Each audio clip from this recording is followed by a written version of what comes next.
생각 없으면 이쪽으로 갑니다. 사람의 습관이 참 무서운 거예요. 여러분도 앞에 서보세요. 정신없습니다. 지지난주에 배웠던 말씀을 잠시 또 정리하겠습니다. 느헤미야 4장은 산발랏 도비아 같은 반대 세력을 느헤미야가 만나게 되죠. 성벽 재건, 느헤미야를 통해서 몇 가지를 기억하셔야 합니다. 나의 무너진 성벽은 무엇인가? 모든 사람은 다 무너진 성벽이 있어요. 교회든 인생이든 그 무너진 성벽을 발견해서 하나님의 방식으로 다시 재건하기를 소망합니다. 이게 느헤미야를 공부하는 목적이에요. 또 한 가지, 이 성벽 재건을 위해서 부름받은 느헤미야가 있었어요. 우리도 나에게 어떤 소명을 주셨는가를 발견하셔야 합니다. 그리고 느헤미야가 그냥 마구잡이로 성벽 재건을 한 게 아니에요. 철저한 전략, 지혜를 가지고 성벽을 재건했어요. 우리도 좋은 리더십을 가지고 여러분의 가정과 교회 안에 그 무너진 성벽을 재건하기를 바랍니다. 이렇게 성벽을 재건하다 보면, 하나님의 일을 하다 보면 외부의 적을 만나게 됩니다. 대표적인 사람이 산발랏 도비야. 한번 따라해 봅시다. 산발랏 도비야. 이런 사람을 만나게 되죠. 이런 사람들이 써먹는 방법은 분노와 조롱이었습니다. 우리를 분노하고 조롱케 하는 거죠. 이 사람들의 목적은 뭘까요? 한번 생각해 보세요. 파사 나라의 왕의 칙명을 가지고 와서 활약을 맡아서 성벽을 재건해요. 그러면 지방 총독이었던 산발랏과 도비아가 엄밀하게 말하면 막을 수 있습니까? 없어요. 그러면 막을 수 있는 방법은 뭘까요? 저들을 비난하고 조롱해서 스스로 멈추도록 하는 거예요. 그렇죠? 스스로 멈추도록 하는 방법 중에 가장 중요한 방법은 뭐냐면 조롱하는 겁니다. 조롱하는 것. 두 번째는 두렵게 만드는 거예요. 그래서 어떤 일들을 벌이게 됩니까? 우리가 기습할 것이다. 사실 여러분, 엄밀하게 말하면 기습하는 사람은 그 말 해야 돼요, 안 해야 돼요? 이쪽 그룹은 대답을 안 하시네. 여러분, 기습의 정의가 뭡니까? 모르는 상태로 침공해야 되는데 기습한다. 내가 너를 친다, 때린다. 여러분 주변에 싸움할 때 보면 내가 때린다 말하는 사람은 겁낼 필요가 없어요. 진짜 힘 있는 사람은 어떻게 할까요? 한 방에 쳐서 무너뜨려요. 힘없는 사람이 이렇게 협박을 하게 되죠. 그래서 여러분, 특별히 예수 믿는 하나님의 사람들은 이런 조롱과 협박을 만나게 되면 스스로 하나님의 일들을 중단하는 일이 없기를 소망합니다. 여러분이 가지고 있었던 꿈, 비전을 스스로 중단하면 안 돼요. 또 한 가지, 이런 겁니다. 우리가 하나님의 일을 할 때 주변 사람들의 말로 절대 나는 상처 안 받고 내가 가는 이 사역을 중단하지 않겠다라는 다짐이 있어야 돼요. 여러분, 그래야 교회 안에서 당회원, 권사님, 안수집사님, 사역자, 부장으로 일할 수 있어요.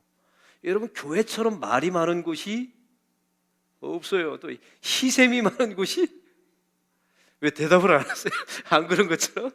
참 교회처럼 희생이 많고요. 누가 하나 이렇게 돋보이면 그걸 또 이렇게 못 견뎌 하고, 또 목회자들한테 누가 사랑을 받으면 그것도 못 견뎌 하고. 그래서 여러분, 사역을 할 때마다 항상 나는 다른 사람의 말로 인하여 결코 상처를 받지 않겠다. 그리고 중단하지, 이런 사람만이 하나님의 사역자로 서게 됩니다. 여러분, 느헤미야는 이제 아주 자기 지금까지 해왔던 방식을 다시 수정하는데, 첫 번째는 파수꾼을 세웁니다. 아주 파수꾼을 세워서 적의 동태를 감시하게 되죠. 여기서 중요한 원리가 있어요. 가정이나 교회나 영적인 파수꾼이 필요해요. 누구냐면 기도하는 사람들이 파수꾼입니다. 기도하면 놀라운 사실은 누가 적인지 아군인지를 분별을 시켜줘요. 그리고 언제 우리를 침공하는지, 무엇이 우리의 공격인지를 바라보게 해요. 그래서 가정과 교회 안에 기도하는 사람이 진짜 필요합니다.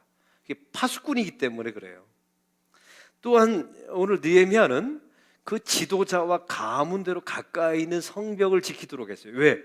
그것이 자기의 가문의 안전을 보장하니까. 그래서 굉장히 연대됐겠죠. 또 한 가지는 가장 취약한 곳을 집중적으로 지켰어요. 교회도 마찬가지입니다. 가정 안에도 가장 약한 고리에 해당되는 가족이 있고 교우가 있어요. 그걸 지켜내셔야 돼요. 여러분, 사탄은 두 군데를 공격합니다. 첫 번째는 지도자들을 공격해요. 항상. 왜? 지도자가 무너지면 공동체가 무너지기 때문에 그래요. 그래서 특별히 목회자들, 당회원들, 가정의 리더들은 조심하셔야 돼요. 여러분이 무너지면 다 무너집니다.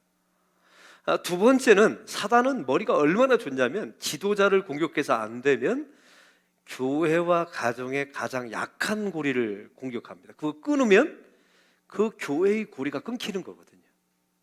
여러분, 우리 쉽게 생각할 때 저 약한 고리가 끊어지면 설마 우리 교회가 위험하랴? 진짜 위험해집니다. 여러분, 이걸 우리는 영적인 고리라고 생각하시면 돼요. 이 느헤미야는 이 영적 원리를 잘 가지고 있었습니다. 그래서 또한 백성들에게 두려워하지 말라, 심리전의 이기라고 말씀하셨죠. 여러분, 두려워하면 이 전쟁은 이미 진 거예요. 질병도 마찬가지입니다. 여러분, 질병이나 가정의 어떤 실패나 좌절이 찾아오게 되면 사단의 첫 번째 공격은 두려워하게 만드는 거예요. 그런데 마음속에 평안함이 있잖아요. 그건 60% 이긴 겁니다. 60점 먹고 들어가는 거예요. 또 한 가지는 이 느헤미야는 그 성벽 재건할 때 바깥에 있지 않고 항상 그 백성들과 함께 있었어요. 이게 느헤미야가 가지고 있었던 전략이었습니다. 오늘은 이거는 지난주는 외부의 적을 다뤘죠. 외부. 근데 오늘은 참 희한하게 느헤미야 5장에 보면 내부의 적을 만나게 됩니다. 이제 여러분에게 묻습니다. 외부의 적이 위험할까요? 내부의 적이 위험할까요? 저희가 두 가지로 들리는데 외부의 적 산발랏 도비야 이런 사람이 위험할까요? 내부의 적이 위험할까요? 우리는 눈치가 빨라서 무조건 하면 이렇게 딱 잘 따라와요. 내부의 적이 훨씬 위험합니다.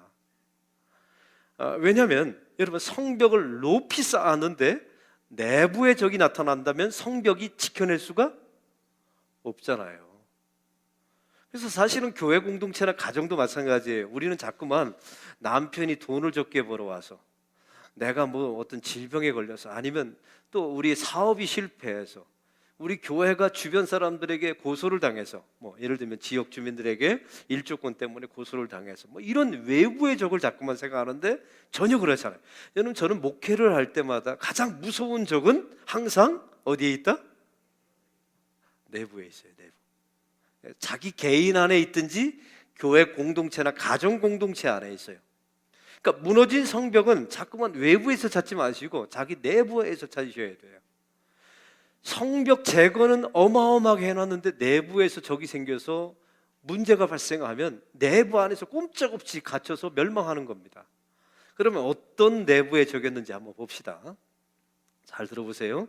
성벽 재건을 하다 보니까 갑자기 문제가 한 가지 발생했어요. 어떤 문제였냐면 흉년이 든 겁니다. 갑자기. 이게 한두 해도 아니고 거의 느헤미야가 성벽 재건하는데, 느헤미야가 총독으로 있은 지 한 12년 정도 됐었거든요. 성벽 재건하는데 한 51일 정도 걸렸는데 이 기간에 마침 흉년이 닥치게 된 거예요. 먹을 양식이 떨어졌습니다. 백성들이. 잘 들어보세요. 성벽 재건을 막 하는데, 쉽게 말해볼까요? 교회를 짓는데 IMF를 만난 거예요. 우리나라가. 그리고 자기 가정이 경제적인 부도가 나고 파산이 된 거예요.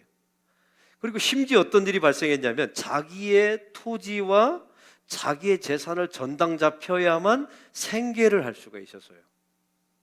더 심각한 것은 지금 누구의 지배를 받았습니까? 이 당시에 이스라엘은 페르시아의 지배를 받았잖아요. 세금 낼 돈이 없으니까 자기 땅을 전당 잡혀서 세금을 냈어요. 더 심각한 것은 먹다 먹을 것이 없으니까 자기 아들과 딸을 종으로 팔고 돈을 얻어서 생계를 꾸려갈 수밖에 없었어요.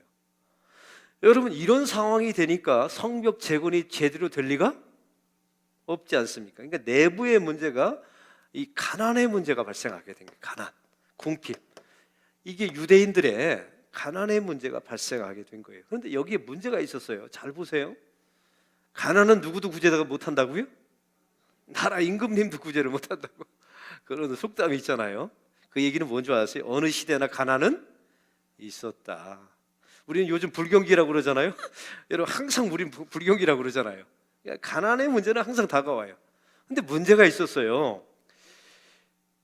이 페르시아에서 바벨론에서 그 페르시아 전 나라가 바벨론이었잖아요. 바벨론에서 포로 생활을 하다가 귀환한 유대인들이 있었어요. 1차, 2차, 3차. 이제 묻습니다. 이런 사람들은 가난했을까요? 부자였을까요? 모르시죠? 부자였어요. 바벨론이라고 하는 강대한 나라에서 살다 보니까 유대인들이 또 성실하잖아요. 그래서 재산을 축적해가지고 그걸 가지고 온 거예요. 그러니까 이게 부자 유대인들이 나타난 겁니다. 부자 유대인들. 이들이 포로 귀환한 사람들이었어요. 또 한 가지, 이 당시에 부유한 사람이 또 있었는데 귀족들, 지도자들. 근데 어떤 문제가 생겼냐면 이 가난한 사람들이 바로 이 사람들에게 돈을 꾼 겁니다. 돈을 꿨어요. 그리고 돈을 꾸는데 이 부자 유대인들, 포로로 귀환한 부자 유대인과 귀족과 지도자들이 돈을 꿔주면서 뭘 받았다고요? 이자를 받았어요. 이자. 심지어 이거는 약과였어요. 이 가난한 사람들이 부자 유대인들, 자기 동족인데 부자 유대 귀족 지도자들에게 자기의 딸과 아들을 팔았어요. 왜 팔았을까요? 여러분 이유가 뭘까요? 이런 사람들이라면 가만히 데리고 있다가 내가 언젠가 돈 벌면 사올 수 있을 거라고 생각했어요. 내 딸과 아들을. 근데 놀라운 사실은요, 이 부자 유대인들과 귀족과 지도자들이 이 딸, 아들을 종으로 삼자마자 누구한테 되팔아 먹었냐면 이방 사람들한테. 진짜 나쁜 짓을 한 거예요. 완전히 피눈물이 맺히는 일이 성벽 재건할 때 유대인 민족 자기 백성 안에서 벌어지게 된 거예요. 이게 이해가 되시죠? 가난해 본 분들은 이 심정을 아실 거예요. 아주 피눈물 나죠? 여러분 이러니 성벽 재건이 제대로 될 리가? 원망만 있고 내부 안에서 성벽은 재건하려고 하는데 원망이 쌓이고 가난한 사람은 비탄에 쪄들고 귀족은 이자를 폭리해가지고 점점 부유함을 쌓고 땅을 얻어지고. 왜? 전당을 잡히니까 땅이 늘어날 거 아니에요. 부자는 점점 부자. 이게 같은 하나님의 공동체 안에서 이 일이 벌어지게 된 거예요. 그리고 내 딸과 아들을 이방인에게 다시 되팔아 먹어요. 하나님이 절대 하지 말라고 하는, 이방인에게 자기 아들과 딸을 팔아먹지 말라고 분명히 했는데, 그리고 성경에 뭐라고 나와 있어요? 토라에, 모세오경에 뭐라고 나와 있어요? 이자를, 같은 하나님의 백성에게는 이자를 절대로 받지 말라라고 분명히 얘기했거든요. 이런 걸 다 어기면서 이런 일이 원성이 벌어지게 된 거예요. 근데 오늘 성경에 보니까 느헤미야가 이제 이 내부의 적을 이렇게 처리합니다. 첫째는 오늘 성경의 말씀을 한번 다 같이 읽겠습니다. 1절의 말씀을 우리 다 같이 읽겠습니다. 우리 육체도 우리 형제의 육체와 같고 우리 자녀도 그들의 자녀와 같거늘 이제 우리 자녀를 종으로 파는도다. 우리 딸 중에 벌써 종된 자가 있고 우리 밭과 포도원이 이미 남의 것이 되었으나 우리에게는 아무 힘이 없도다 하더라. 여러분 이게 얼마나 비참. 우리에게는 아무 힘이 없도다. 이게 무슨 말이냐면요, 이게 고대의 전통을 이해해야 돼요. 고엘이라고 하는 전통이 있었습니다. 고엘. 여러분 고엘이라는 전통은 뭡니까? 내 친족이 무슨 문제가 생기면 그 친족의 빚을 대신 갚아주거나 친족의 문제를 해결해 주는 제도가 고엘 제도예요. 그런데 나에게는 이런 고엘 제도를 해줄 수 있는 친족이 아무도 없다. 이제는 나는 진짜 종으로 평생 빌어먹으면서 살아야 된다. 이게 이스라엘 백성들의 탄식이었다는 거예요. 그런데 이때 느헤미야가 이 문제를 풀어갑니다. 내부의 적의 문제를 풀어가요. 여러분 이게 중요해요. 이걸 방치하면 안 됩니다. 훨씬 위험해요. 외부의 적 산발랏 도비아는 아무것도 아니에요. 이거 방치했다가는 성벽 짓기도 전에 내란으로 끝나버려요. 교회도 마찬가지입니다. 여러분은 이렇게 1년 동안 그냥 지켜봤죠? 아마 기도하면서 우리 교회가 순탄하게 교회가 지어지나 보다. 여러분 그거 아세요? 우리 교회도 지어지는 과정 속에서 내부의 반란, 내부의 위기가 여러 번 있었어요. 이걸 지도자들이 민감하게 발견해서 빨리빨리 조치하고 해결하고 타협하고 격려하고 문제를 풀어가서 이렇게 온 거죠. 여러분 사탄이 좋아하겠어요? 하나님의 교회 짓는 거? 좋아할 리가 없어요. 여러분 내부에 적이 없을까요? 당연히 있죠. 우린 착각해요. 내가 하나님의 일을 하고 거룩한 일을 하면 외부의 적은 당연히 있죠. 내부의 적은 더 당연히 있어요. 그러니까 당연히 만나게 되는 거예요. 그러니까 겁내지 마세요. 야, 이상하다. 내가 하나님이 일을 하는데 왜 내부가 이렇게 소란스럽나? 아니요. 성경 봐요. 훨씬 더 중요한 내부의 적을 만난다니까요. 느헤미야가 6절에 처음에 이런 반응을 합니다. 6절 다 같이 읽겠습니다. 시작.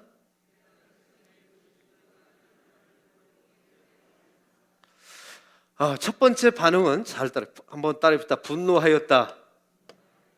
잘 들어보세요. 여러분, 외부의 적은 누구였습니까? 산발랏과 도비야. 여러분 묻습니다. 느헤미야는 산발랏과 도비야에게 분노했을까요? 안 했을까요? 어떻게 하셨어요? 안 했어요. 참 기가 막혀. 이게 이제 영적인 메시지예요. 산발랏과 도비야한테는 분노하지 않고 내부의 적인 자기 유대인들에게는 분노했다라고 나와 있어요. 이유가 뭘까요? 여기 중요한 게 있어요. 하나님의 백성의 분노는 두 가지가 있는데, 하나는 공의로운 의로운 분노가 있고, 하나는 파괴적인 불의한 분노가 있어요. 여러분, 하나님의 공의롭고 의로운 분노는 뭘까요? 어떤 문제를 정확하게 지적하고 그 문제에 대한 대안을 제시하는 감정의 폭발이 의로운 분노예요. 다시 표현합니다. 잘 들어보세요. 이건 해야 돼요. 내부의 적을 딱 만났을 때 그 문제의 원인을 정확하게 판단하고 그 문제에 대한 대안을 정확하게 제시하면서 나타나는 감정적인 폭발. 그리고 여기다 한 가지 더 붙인다면 반드시 대안을 통해서 이 문제를 이렇게 해결해야 된다라고 제시하는 대안이 있을 때 그것을 의로운 분노라고 말해요. 근데 파괴적인 분노가 있어요. 파괴적인 분노가 뭡니까? 무조건 화부터 내고 나는 거예요. 그리고 대안은 말하지 않아요. 그 사람의 행동의 변화는 원하지도 않아요. 그냥 내 감정을 저 사람에게 쏟아붓는 거예요. 이걸 파괴적인 악마적인 분노라고 말해요. 여러분 보세요. 이 느헤미야는 하나님의 사람입니다. 의로운 분노를 내야 되는 사람이죠. 그럼 묻습니다. 산발랏과 도비야한테 대안을 얘기하면 먹힐까요? 안 먹힐까요? 그래서 분노하지 않은 거예요. 이해하셨어요? 대안을 아무리 말해봤자, 충고 아무리 해봤자 들을 인간들이 아니니까. 여러분, 그래서요, 교회 공동체 안에 정말 여러분을 사랑하고 의롭고 여러분을 아끼는 사람들이 있을 때, 여러분이 잘못했을 때 그 사람들이 여러분을 향하여 정확한 문제를 진단하고 대안을 말하면서 분노하거들랑 이렇게 생각하시면 돼요. 저 사람이 나를 아끼는구나. 이렇게 생각하시면 됩니다. 할렐루야. 여러분, 산발랏과 도비야에게는 분노하지 않았어요. 그러나 유다 백성들에게는 분노했습니다. 보세요. 분노하고 소집합니다. 이게 무슨 얘기냐면요, 갑자기 성벽 재건을 중단시켜요. 그 중요한 느헤미야는 이 땅에 뭐 하러 왔어요? 성벽 재건하러 왔어요. 그게 목적이라고 생각했죠? 근데 갑자기 성벽 재건을 중단시키고 이스라엘 백성들을 다 모읍니다. 지도자, 귀족, 백성을 다 모아놓고 이렇게 말해요. 그들에게 정확하게 이자를 받지 말라고 성경이 말하지 않았더냐. 그리고 이방 사람들에게 유대인 사람을 팔아먹지 말라고 분명히 토라, 하나님의 성경이 말씀하지 않았더냐.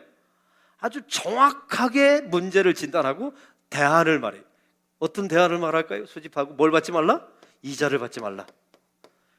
그리고 이방인에게 종을 팔아먹지 말라. 아들을 팔아먹지 말고, 그리고 희년이 되면, 7년이 되거나 희년이 되면 종들을 다 어떻게 하라? 돌려보내라. 그게 어디에 써 있어요? 성경에. 여러분, 느헤미야가 이 분노의 모든 근거와 대안은 다 어디에 써 있었던 거예요? 성경에 써 있는 거였어요. 여러분, 교회도 마찬가지입니다. 내 생각은 이런데, 내 감정은 이런데, 스탑하십시오. 교회는 그런 곳이 아니에요. 성경에 이렇게 나와 있다라고 분명하게 말해야 돼요. 할렐루야. 가정도 마찬가지입니다. 이 애비가 너를 어떻게 키웠는데 이러면 끝나는 거예요. 자녀에게 가장 위대한 권위는 어디서 나오는 줄 아세요? 하나님이 성경에 이렇게 말씀하셨다. 여러분의 자녀가 여러분에게 불순종하거나 거역하면 이렇게 말하면 안 돼요? 성경에 하나님께서 네 부모를 공경하라 하셨다. 왜 이런 말을 못합니까? 왜냐면 성경을 그렇게 안 믿으세요? 뭔가 캥기는 게 있어요. 해온 삶이 있어서 부끄러워서 그래? 아니에요. 성경의 권위는 전혀 달라요. 느헤미야는 그렇게 소집하고 이자를 받지 말라. 여러분, 저는 이렇게 생각합니다. 교인들 간에 돈 거래가 있어요. 저는 그래요. 절대 반대입니다. 처음에는. 그런데 우리 교인들 가운데 진짜 돈이 없는데 아무도 안 꿔주는 데가 있어요. 그래서 교우들에게 돈을 빌릴 수밖에 없는 사람들이 있어요, 없어요? 있어요. 이게 어쩔 수 없는 거예요. 그래서 돈을 빌려요. 그러면 참 놀라운 거는요, 교인들끼리 돈을 거래하면 사람을 다 잃어버려요. 이유가 뭔가요? 제가 알려드릴게요. 성경에 나온 대로 이자를 받지 말라고 했으면 이자를 안 받으면 이게 관계가 덜 깨져요. 근데 교인들끼리 돈을 거래하면서 이자를 받는다? 이자를 받아요, 진짜. 교인들끼리 거래하면서 이자를 받아요. 성경에 그만, 하나님의 교회 형제들 안에서는 그렇게 하지 말라고 분명히 하나님이 얘기하셨는데, 여러분, 이자를 받으면 어떤 일이 벌어지는 줄 아세요? 이제 내가 빌려준 사람, 이렇게 생각합니다. 내가 빌려줬으니까 저 사람은 교회 권사님이고 집사님이니까 내가 원할 때 돌려주겠지라고 착각을 해요. 그럼 빌린 사람은 이렇게 생각합니다. 저 사람은 권사님이고 집사님이시니까 내가 좀 늦게 주어도 참아 주겠지라고 생각해요. 아니면 아니라고 한번 해보세요. 왜 얼굴이 갑자기 어두워지세요? 돈 빌린 경험이 있으세요? 다시 표현합니다. 빌린 사람은 이렇게 생각해요. 저 사람은 권사님이시니까 내가 좀 늦게 갚아도 참아주고 용서해 줄 거야. 그렇죠?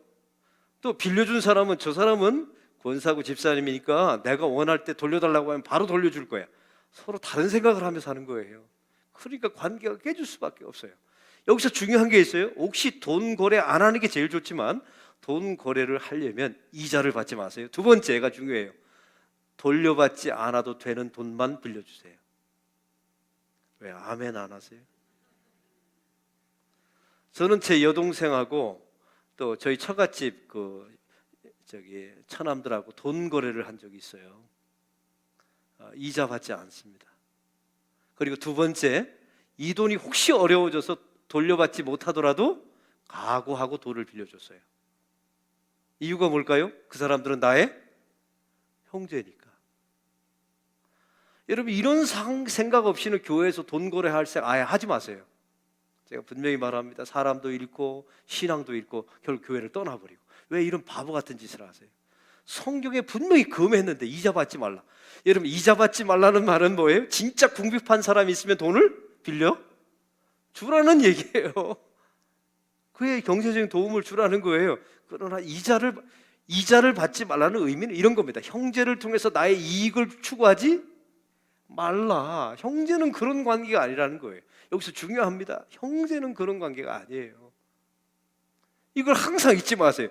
여러분, 그래서 교회나 어떤 교회 공동체 안에서 돈 거래하면서 이자를 받는 사람들이 잘 되는 꼴을 저는 한 번도 본 적이 없어요. 제가 이거 분명히 말합니다. 저희 아버지 때부터 지금까지 목회를 하면서 이 하나님의 말씀을 어기고 이자를 받는 사람들이 잘 되는 경우를 한 번도 본 적이 없다니까요. 그러면 그런 줄 아세요? 하나님은 얼마나 정확한 줄 아세요?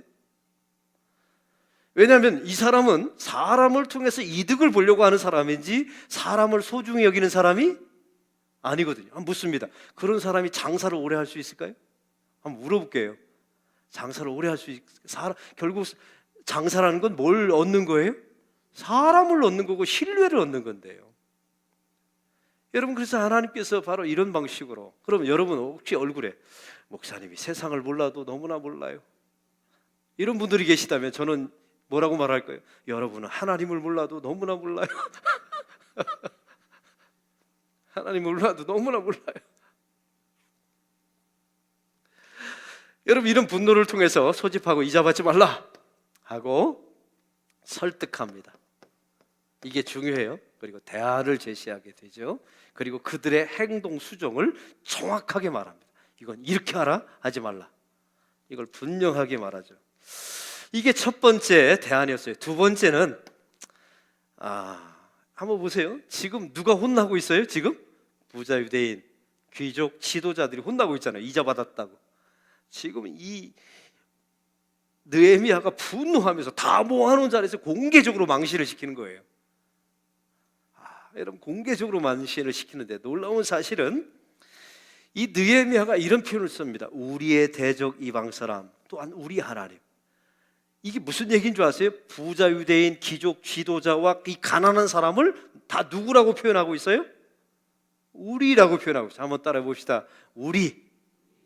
여러분, 우리. 여러분, 저는 우리 교회에서 설교를 할 때마다 안락교회 교인들이라고 말하면 여러분 기분 좋아요, 안 좋아요? 나쁘죠. 왜 남의 교회처럼 말하잖아요. 근데 뭐라고 말하면 좋아요? 우리 안락교회가라고 말하면 기분 좋죠. 동의를 안 해주세요.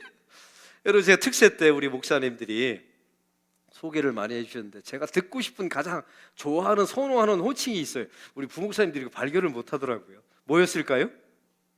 우리 교회 담임 목사님이십니다. 제가 제일 좋아하는 호칭이에요. 그보다 더 좋은 호칭이 어디 있어요? 우리 교회. 여러분, 우리 교회 우리 담임 목사님, 이 말은 뭐예요? 우리가 뭐라는 뜻이에요? 하나다라는 뜻이에요. 하나다. 오늘 느헤미야는 두 번째, 하나됨을 끝까지 포기하지 않습니다. 여러분, 이게 중요해요. 부자 유대인, 귀족, 지도자 나쁘다, 이 사람들은 범죄하였다, 이들은 치리한다, 총독이니까 죽여라, 얼마든지 할 수 있었어요. 총독의 권한은 사람을 다 죽일 수 있었거든요.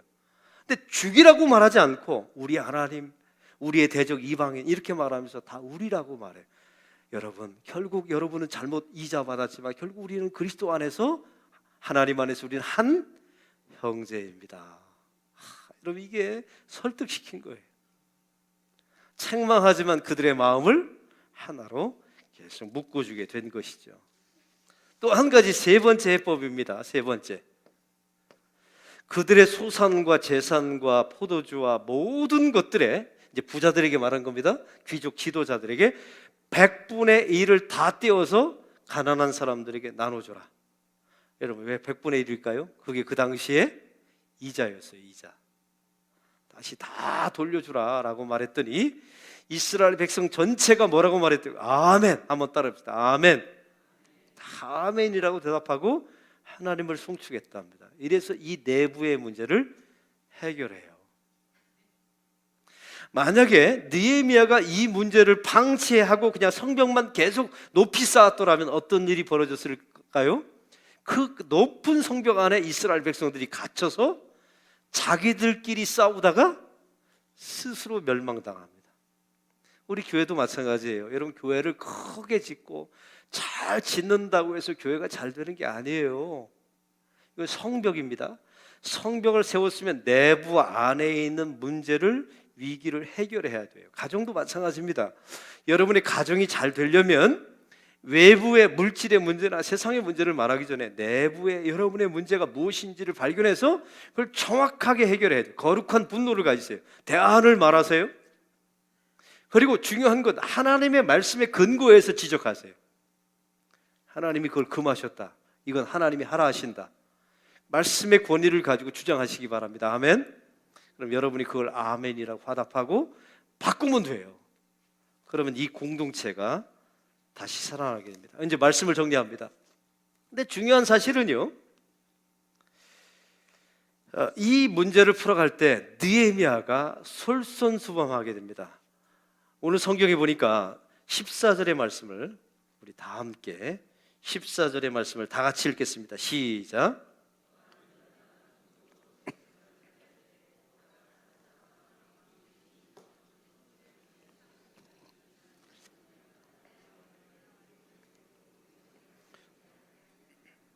뭘 받지 않았다고요? 녹을 받지 않았다고 성경에 나와 있습니다. 녹을 받지 않았다. 여러분, 이 당시에 녹이 뭐였냐면 파사나라가 세금을 거두라고 했잖아요. 더 거두어서 그 나머지 분량을 자기가 착취한 거예요. 그게 녹이었습니다. 그러니까 느헤미야는 과도하게 세금을 걷어서 자기 치부하는 일을 하지 않았어요. 중요한 것은 이 당시에 가난한 사람들이 돈이 없으니까 느헤미야에게 자기 땅을 맡기고 돈을 얻으려 했잖아요. 근데 느헤미야는 땅을 사지 않았다라고 나와 있어요. 그럼 무슨 얘기였을까요? 그들에게 돈은 구워주되 땅을 담보로 받지는 않았다는 겁니다. 여러분, 이게 쉽지 않은 일이에요. 이 당시에 모든 총독들은 다 이런 방식으로 돈을 축조했거든요. 근데 느헤미야는 이 백성들의 고통에 함께하기 위해서 세금 포탈을 하지 않고, 또한 땅을 넓히지 않고 담보로 땅을 잡고 자기의 재산을 축적하지 않았어요. 이런 방식으로 자기 백성의 고통에 동참하게 됩니다. 그래서 이 내부의 문제가, 위기가 해결된 거예요. 제가 이번에 베트남을 노예 임원 수련회를 다녀왔습니다. 베트남에서 가장 존경받는 사람이 누구일까요? 호치민입니다. 호치민 아세요? 프랑스와의 76년 동안 지배를 받았는데 그 전쟁을 이긴 사람이 호치민이에요. 더군다나 미국과의 전쟁에서 이긴 사람이 호치민입니다. 그러니까 호치민은 얼마나 서민적이고 아주 위대한 공산주의자라는 호칭을 받았어요. 이 사람이 또 존경받는 이유가 뭔지 아세요? 별명이 호아 아저씨입니다. 얼마나 친근하면. 또 중요한 게 항상 가난하게 살았어요.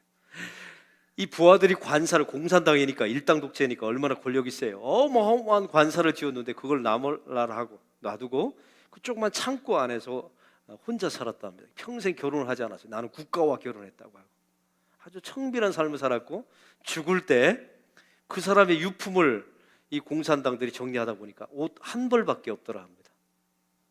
대단한 사람이죠. 호치민, 이 국가의 아버지 같은 사람이었단 말이에요. 여러분, 믿지 않는 공산주의자도 지도자로서 이런 본을 보이더라고요.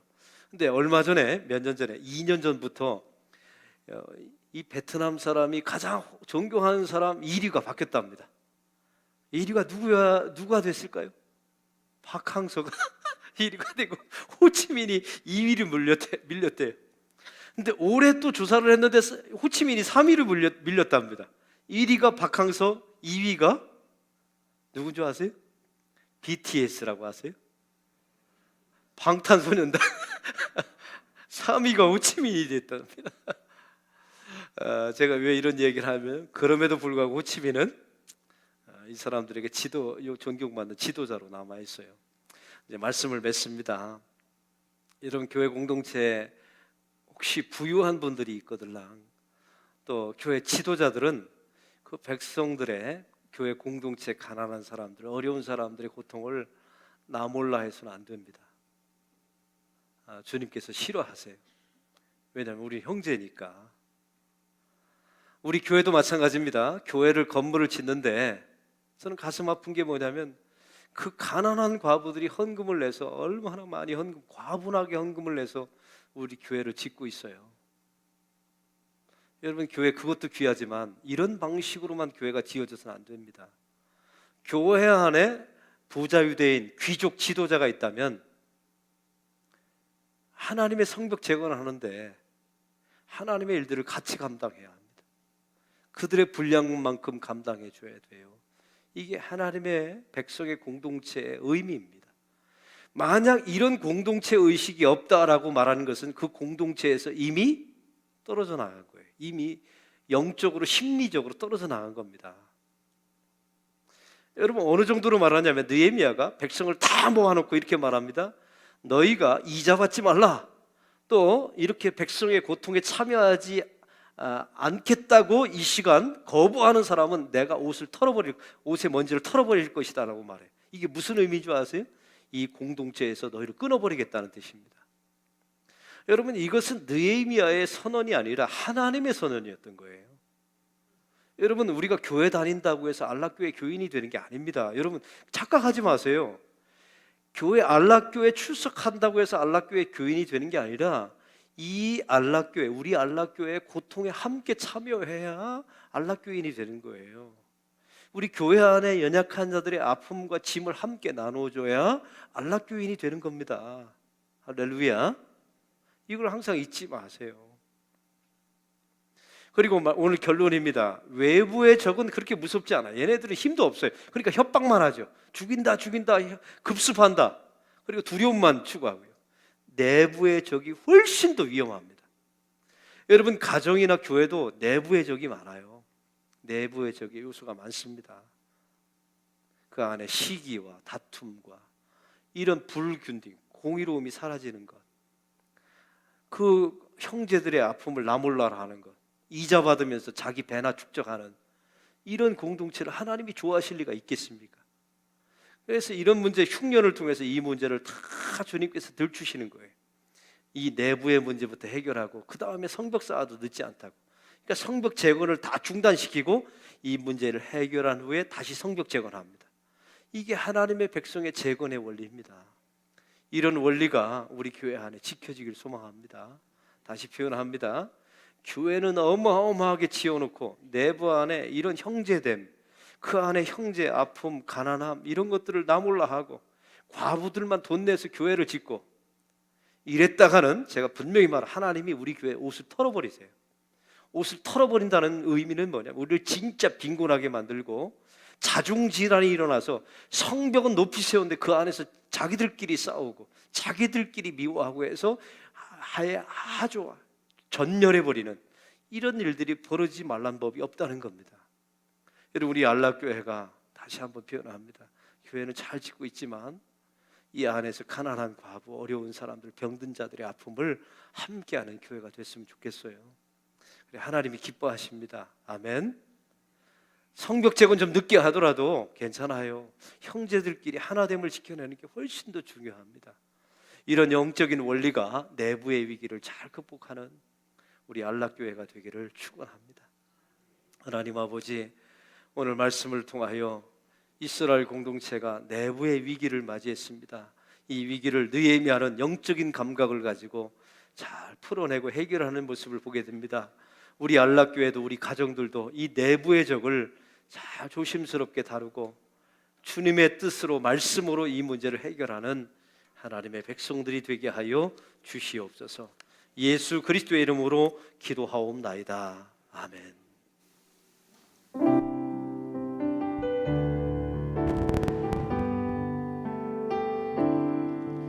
내 눈 주의 영광을 보네.